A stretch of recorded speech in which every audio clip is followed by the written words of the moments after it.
시청자 여러분, 고영신 TV 시사정담을 시작하겠습니다.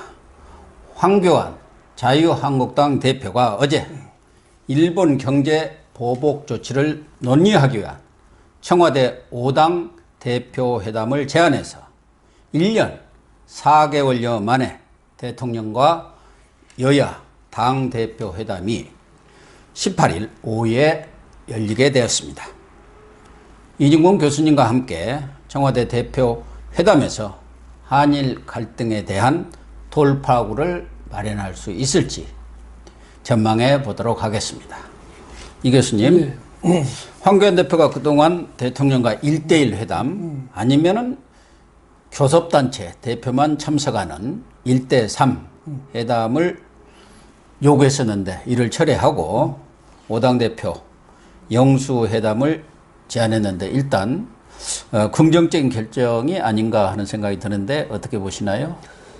그렇죠. 뭐 황교안 대표가 전에 이제 그렇게 했던 것도 이해가 되는 측면이 있는데 그때는 뭐냐면 정의당까지 정의당이 워낙 또 민주당 편을 들고 이러니까 그때 그런 것 때문에 좀 뭐 그런 면도 거부감이 있지 않았을까 생각이 드는데 이번에 이제 황 대표가 이렇게 결심한 거는 이제 계기가 됐잖아요. 아주 그 자기가 늘 이제 너 했다가 또 그냥 합시다 이러고 머쓱한데 뭐냐면 일본 문제가 터졌으니까 이제는 아주 명분은 됐거든요. 그 명분 돼서 만나는데 그전에서 좋은데 저는 무슨 생각이 드냐면 아니 뭐 대통령하고 그 정당들이 만약에 여당의 이해찬 대표가 정말 명실상부한 여당의 대표라면 그렇잖아요. 그 여야 간의 대표 회담하면 얼마든지 풀릴 문제를 꼭 대통령 만나야 됩니까? 그런 문제도 있고 또 하나는 아니 대통령이 말이죠. 정당 대표들하고 만났는데 뭘 그래 옛날도 아니고 뭐 옛날에 영수 회담한다 이래가지고 그때도 아니잖아요. 뭐 자연스럽게 만나기도 하고 대화도 하고 이러면 될 텐데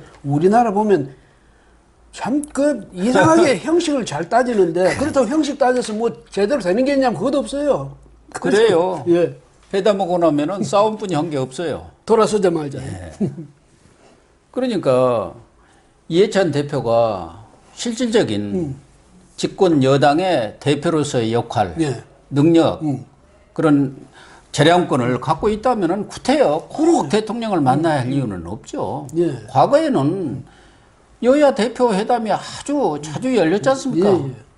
국회 문제라든가 여러 가지 현안들이 걸릴 때는 여야 대표들이 만나가지고 이렇게 뭔가 돌파구를 마련해내고 그랬는데 청와대 지금 회담만 하더라도 문재인 대통령이 협치를 한다고 했는데 1년 4개월입니다. 지난해 3월에 만나고 이번에 처음 만나는 거예요. 두 번째가 지금 만나는 거예요. 그러니까 이렇게까지 대통령과 여야 대표 간의 회담이든 뭐 회동이든 그게 1대1이든 1대3이든 1대5든 관계없이 미국의 트럼프 대통령만 하더라도 뭐 수시로 하원 의장도 만나고 상원은 뭐 외교위원장 뭐 또 뭐 의원들도 자주 만나서 대화를 하지 않습니까? 뭐 식사도 하고 골프도 치고 뭐 이런 원활한 정치가 이루어져야만이 국정의 현안이 생겼을 때도 협조가 이루어지지 않겠습니까? 근데 어쩌다가 한번 만나는데 이번에도 보면은 청와대가 좀 뜨뜻미지근한 것 같아요. 국회에서 의제와 시기 등을 협의해 오면은 논의해 보겠다. 준비는 됐다 하면서도 좀 뜨뜻미지근한데 제가 보기에는 그 황교안 대표 요구 조건 가운데 아마 이 외교 안보 라인 교체 이게 있으니까 그런 얘기는 빼고 이 한일 갈등 문제에 대한 어떤 대응책 마련만 논의하자 이런 얘기만 하고 싶은 것 같아요. 청와대로서는 대통령한테 힘 모아달라 이거겠지. 그래서 전적으로 우리가 대통령을 밀어줄 테니까 대통령이 일본하고 당당히 맞서서 하라. 그건 이제 그 소리 듣고 싶지.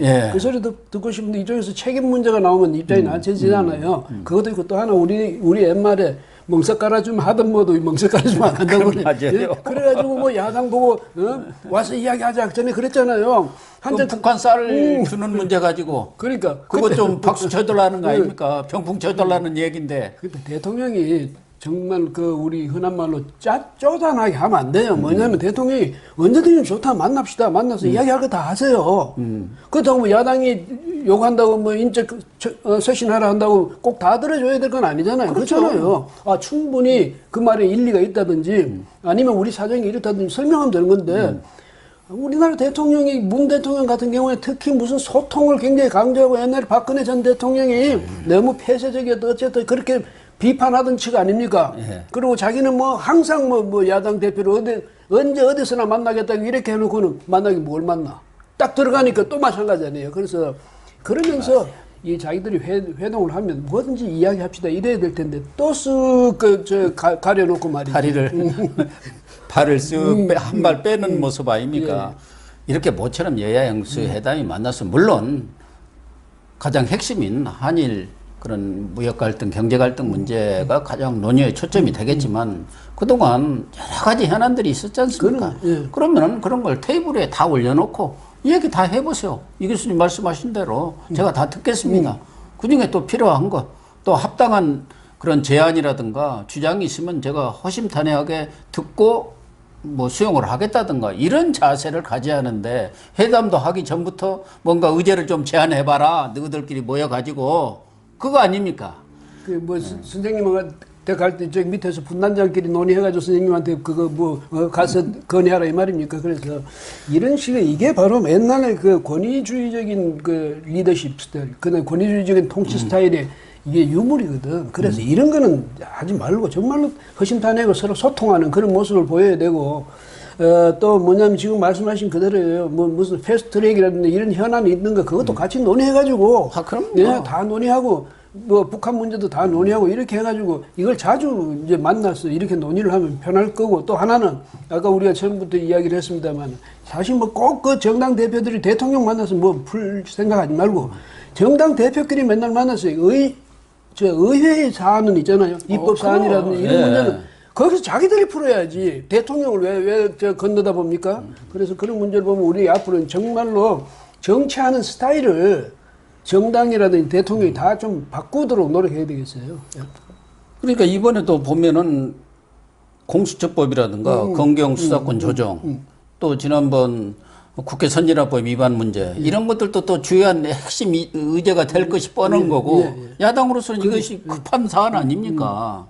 그러다 보면은 진짜 본말이 전도되는 경우가 많아요. 진짜 논의해야 할 것은 저 뒤쪽으로 빠지고 그건 형식적으로 하고 이런 문제로 이 시간을 허비하고 이견만 노출할 가능성이 많은데 그중에서도 아마 외교 안보라인 교체는 무슨 야당이 요구해서가 아니라 대다수 상당수 국민들 또 많은 전문가들도 정말 지금 외교 안보라인은 교체해야겠다. 그런 의견이 있는 것이 사실 아닙니까? 옛날에 그때 교체했어야지. 옛날에 저기 임명할 그때 교체했어야지.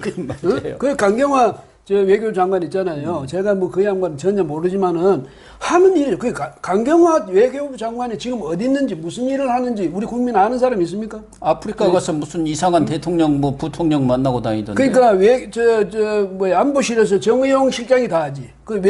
정의용 실장이 외교부 장관 거기다가 국방부 장관 뭐 다 하고 있어요. 근데 뭐 요즘에는 정의용 실장도 이빨이 안 먹혀가지고 뭐 미국의 볼턴이라든가 이런 사람들하고 통화 한 번 못 오고 그 밑에 있는 김현종 이 차장이 다 하고 있잖아요. 김현종 씨가 거기 갔잖아요. 갔다가 13일 날 이제 워싱턴 공항에서 오면서 기자들 만났던 모양이야. 거기서 무슨 이야기하냐면 국채 보상 운동 이야기하고 있고 또 뭐 금목 이야기하고 있더라고. 어느 쌍팔년도 얘기를 지금 그렇게 얘기하는 사람들이 그 정신이 있는 사람들입니까? 그러니까 일본하고 지금 이 당장 무역 마찰이 빚어졌는데 그거 해결할 생각은 그런 기분으로 해결하자고요? 지금 국채 보상 운동하면 일본이 항복하고 손듭니까? 그게 무슨 일본에 대한 압박 카드가 될 것이며 국민들 같이 끌어들여갖고 국민들 책임으로 떠넘기려는 그런 수작 아닙니까? 그러니까 이분들이 우리 집권하고 있는 분들 머리 쓰는 거 보면 이게 정말 지금 말씀하신 그대로 쌍팔년도 때 그때 이야기인지 의의가 없어가지고 근데 이번에 보니까 뭐 아마 오늘 신문에 보니까 그런 게 났대요. 정경두 국방부 장관은 교체 쪽으로 또 가닥이 잡혔고 뭐 강경화 장관은 또 유임 쪽으로 가닥이 잡혔다며. 예? 그것도 내가 볼 때는 전혀 사례에 맞지 않은 얘기예요.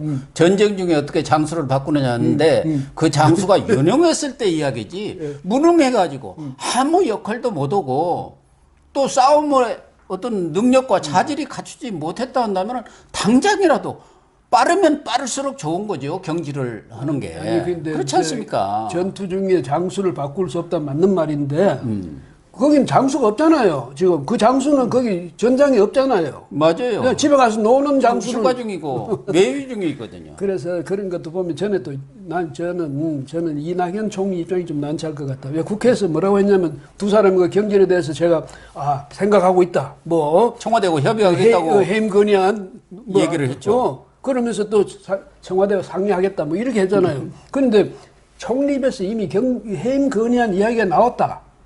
이러면 그거는 사실상 청와대하고 논의가 돼서 일반 상식으로 논의가 돼서 이미 결정된 것부터 생각했을 거 아니야. 그렇죠. 근데 청와대에서 당신 마음대로 이래도 영sem이거든. 만약에 그게 그렇게 간다면 그럼 이낙연 총리 채통은 어떻게 됩니까? 지금 언론에 보도된 것은 하나의 관측이니까 뭐 청와대에서 실질적으로 다른 결정을 할 수도 있죠. 그렇지. 특히 국방장관 같은 경우 정경두 장관 이분은 사과장관 아닙니까? 지금 벌써 10번을 사과를 하고 2번 해임안이 국회에 제출되어 있지 않습니까? 그러면은 이런 사람은 갈아주는 게 바꿔주는 게 옳은 거예요. 더군다나 지금 과거에 뭐 육사 출신 또 육군을 중심으로 해서 군이 너무 휘둘렸다. 그런 차원에서 뭐 공군, 해군 이쪽에 좀 힘을 실어주는 것은 있을 수 있어요. 정책상. 그러나 장관이라든가 이 주요한 직책이 있는 사람들 그만한 경륜과 능력과 자질이 있어야 하는데 제가 보기에는 좀 부족한 것 같아요.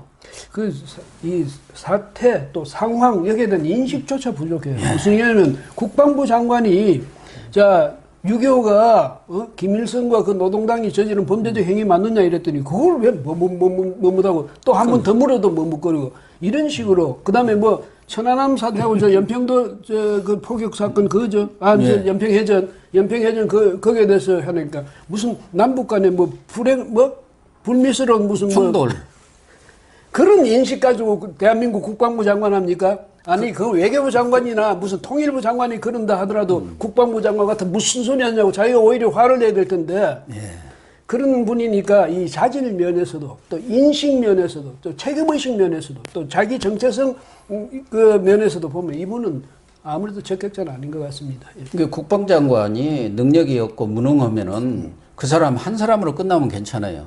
근데 최근에 일어나는 여러 가지 안보 그런 그 무장해제 기강회의 이런 것들을 보면 국방장관이 어떤 사람이냐에 따라서 국가 안위가 이게 완전히 무너지는구나 하는 느낌을 갖잖아요. 그게 더 무서운 거죠.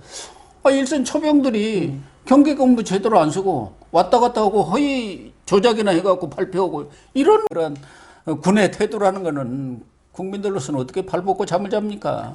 동해 그쪽에서는 뭐 지금 최근에 뭐 목선이 10척이가 떠내려왔다며. 근데 그 목선이 그냥 저쪽에서 재미로 떠내려보내지는 않을 것 아닙니까? 그럼 그걸 아직도 파악을 못했다? 왜 무슨 일인지 그런 식으로 전반적으로 이 우리 국방에 대해서는 사실은 남북 군사 합의서는 그 자체가 경계 너무 똑똑하게 경계 서지 마. 그냥 흐릿하게 써.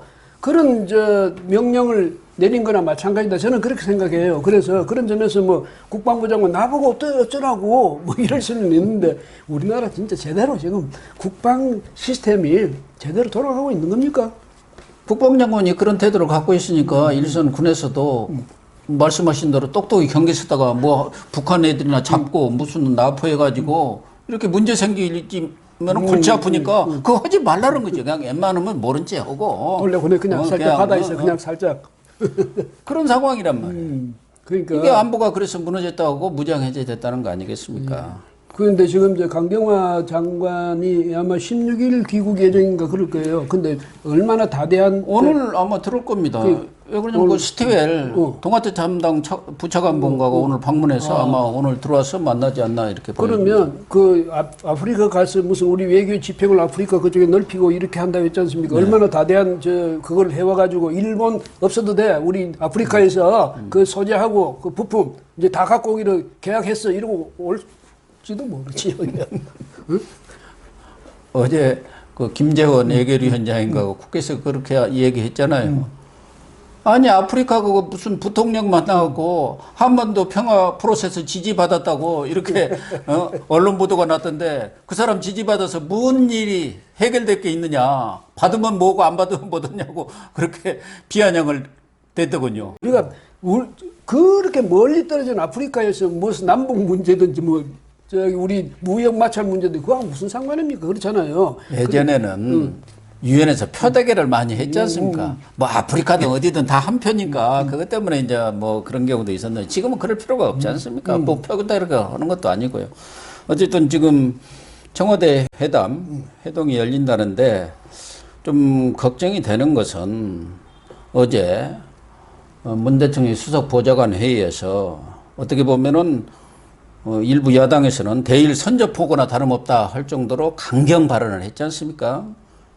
이런 식으로 나가면 일본의 피해가 더 클 것이다. 또 우리 정부에 대한 중대한 도전이다. 뭐 이렇게 하면서 국민들에 대해서도 정부로 힘을 합치자. 그래서 국민들이 일치단결해서 지지해달라. 그런 그 대통령의 태도로 볼 때 과연 정치 외교적 해법을 모셔가기를 바라는 정치권이나 일반 국민의 기대와는 좀 다른 결과가 나오지 않을까. 그러니까 실질적인 성과 또 실질적 대응 방안이 과연 나오겠느냐 하는 의문이 들기는 들어요.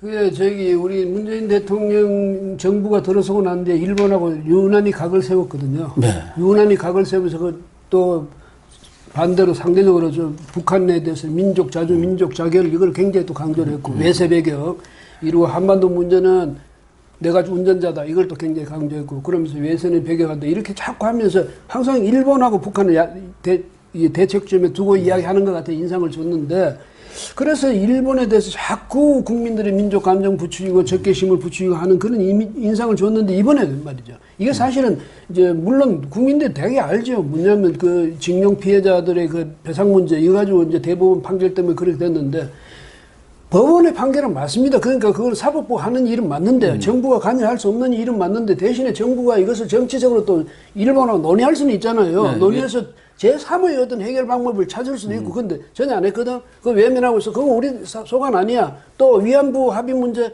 그거 저기 외면해가지고 못 들은 척 해버리고 이렇게 하니까 이런 것들 위안부 합의 문제는 못 들은 척 한 거 아니라 전 정권에서 했는데 그거 잘못된 거다 해가고 파기해버렸죠. 아니 그래서 10억인가 그거를 10억인가 준다는 거 우리 안 받아 우리 돈으로 줄게 이래 돼버렸거든. 근데 이런 거 가지고 일본하고 지금 그동안에 각을 이렇게 세워왔는데 그 연장선상에 지금까지 오고 있다고. 그래서 대통령 인식도 여전히 그 연장선상에 있어가지고 아베 우리가 외교적 해결해보자는데 일본이 안 듣잖아. 우리가 당신들 경고해? 내가 이러거든. 근데 일본이 그러면 그 경고한다 이러면 그걸 좀 겁을 내면 효과가 있는데 일본이 경고 웃기는 소리 하는 이래 되면 대통령을 우습게 되는 거예요. 그런 거예요. 예? 예, 대통령만 체면이 깎이고 예. 명예가 손상되고 권위가 잃는 거죠. 그 정도가 또 아니고. 그럼 어떻게 하냐. 이제 기업은 지금 죽을 지경인데.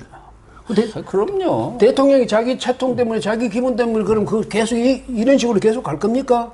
그러니까 대통령이 이럴 때는 자기를 죽여서라도 기업을 살리고 이렇게 해야 되고 또 국가 간의 관계에 있어서 이기고 지고가 어디 있습니까? 서로 누가 좀 더 갖고 갔냐 덜 갖고 차이지. 그거 가지고 협상하는 건데 이기고 지금 뭐 항복받을 겁니까? 국익 차원에서는 아베 보세요. 그럼요. 예.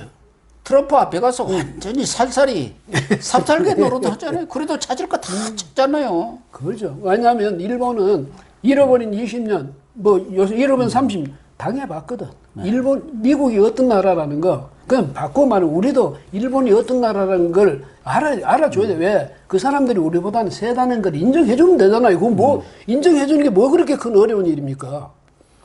그래서 대통령이 이렇게 강경 입장을 취하고 참모들까지도 그게 지금 맞장구를 치고 있지 않습니까? 북장단 치면서 다 문비아천가 부르고 있는데 정부가 죽창가? 예, 정부가 무슨 믿는 구석이 있을까요? 아니 왜 있죠?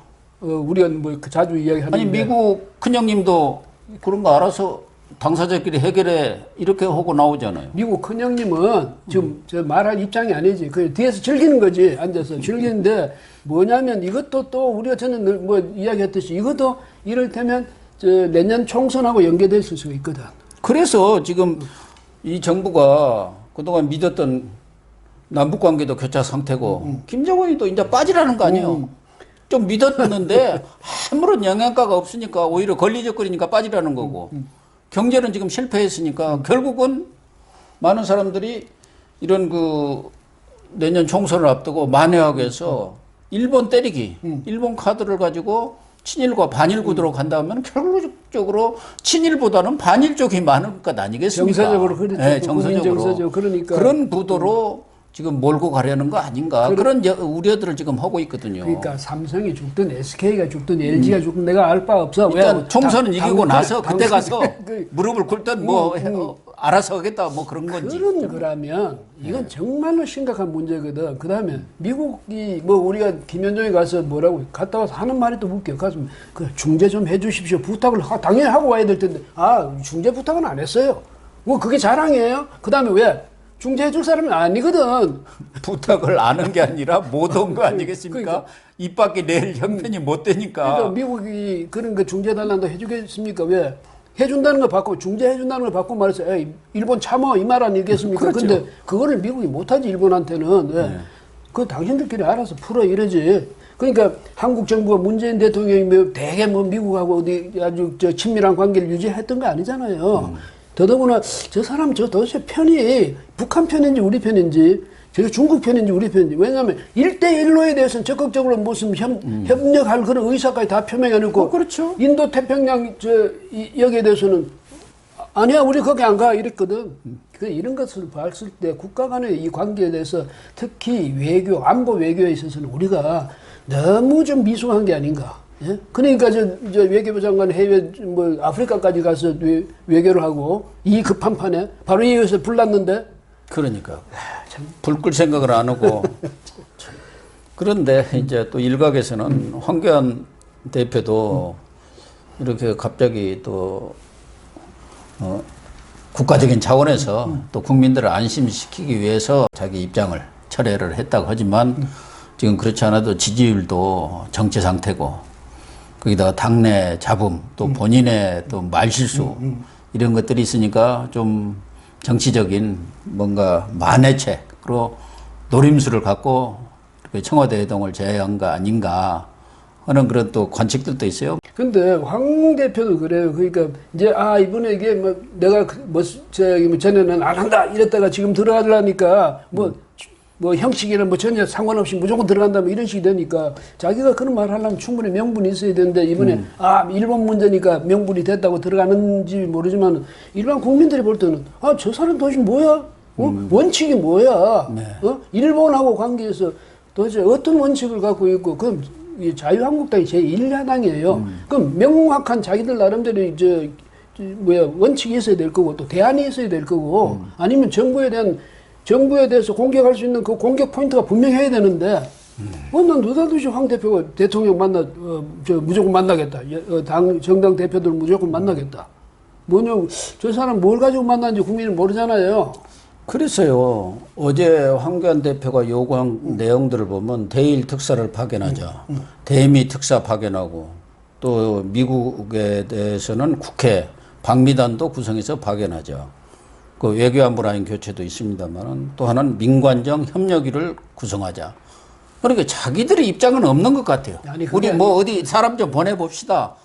자신들이 이런 문제에 대해서 어떠한 시각과 말하자면 해결책을 갖고 있다. 그런 것을 좀 제시를 해서 국민도 또 그거 좋은 방안이네. 물론 뭐 5당 대표 회동이 청와대에서 열리면 그런 방안을 제시할지는 모르겠지만 지금까지 내놓는 거 보면은 정말 집권을 바라는 대한정당으로서의 그런 뭐랄까 면모를 보여주지 못하고 있는 것 같아요. 제가 그 말씀 드리니까 정말 황교안 대표는 관료적인 의식이 아주 투철하게 박혀 있거든. 왜?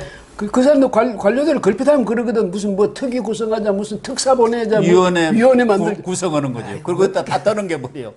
참 그런 발상 이게 관료적인 발상이고 적어도 뭐 여당 같으면 그렇게 이야기하겠지만 야당은 그래서는 안 되죠. 실질적으로 어떻게 정부가 무엇이 지금 문제다. 그러면 이 아베하고 대통령이 만나서 뭘 어떻게 해서 풀어라 이렇게 해야 되는데 특사 보내야 돼. 지금 무슨 뭐 대단한 더군다나 18일 같으면은 일본이 요구하는 마지막 그 중재의 답변을 요구한 거 아닙니까? 이 부분에 대해서도 황교안 대표가 그 중재안 받아라. 지금 여당 내에서도 일부 사람들은 받으라고 하는 거 아닙니까? 그래서 시간을 벌고 거기서 논의하면은 일본도 명분이 없는 거 아니냐. 그럼 뭐 황교안 대표 같은 경우는 그런 부분에 대해서도 몇 가지 사안에 대해서는 명확하니 입장을 표명하고 국민적인 지지를 받아가지고 청와대로 가야 힘이 생기지. 특사 보내야 돼. 요즘 걸핏하면 문재인 대통령 비행기 타고 싱 날아가는데 이런 시대 옛날에 고전적 외교 시대가 아니거든 지금은. 근데 무슨 특사를 보내고 아베하고 사이에서 말만 잘 되면 문 대통령이 전화해가지고 바로 논의할 수도 있는 문제인데 그래서 그런 형식 논리, 형식주의에 빠져 있다는 것은 아직도 관료적인 그런 이 생리를 다 털어내지 못했구나 이런 느낌을 줍니다. 그래서 저 같은 경우는 그런 중재안 이런 것은 정부로서는 좀 받기가 좀 민망하고 겸연쩍기도 하고 그러니까 이렇게 야당에서 강력히 주장하면은 야당의 권위를 수용해서 그날 과감하게 딱 중재에 좋다 수용하겠다. 일본하고도 당신들이 요구한 건 내가 받았으니까 그 수출 규제 처리하고 외교 협상 들어가자. 아마 이렇게 명분을 만들어 줘야 하거든요. 그럼요. 그러니까 아베도 뭐냐면 이번엔 본때란 보여주겠다 이런 생각이었을 테니까 그럼 그쪽 체면도 약간은 세워줘야지. 세워줘야죠. 예, 싸우면 양 당사자랑 싸우면 양 당사 한쪽을 완전히 완전히 항복 받겠다 이거는 안 되거든. 그 외교적인 방법이 아니거든. 예, 전쟁이 아닌데 외교적인 방법으로는 상대도 체면 세워주고 그러면서 내가 약간 더 얻을 수 있는 선에서 말하자면 외교에서 가장 승리한 성공적인 거는 49대 51이에요. 그럼 더 많이 챙겨도 안 되거든. 근데 그거를 안 한다고. 시청자 여러분, 모처럼 만에 18일에 열리는 청와대 회동이 사진 찍고 서로 딴소리하는 회담이 아니라 쾌도난마의 해법을 만들어내는 생산적 결론을 내려주시길 기대합니다. 오늘 방송 마치겠습니다. 감사합니다.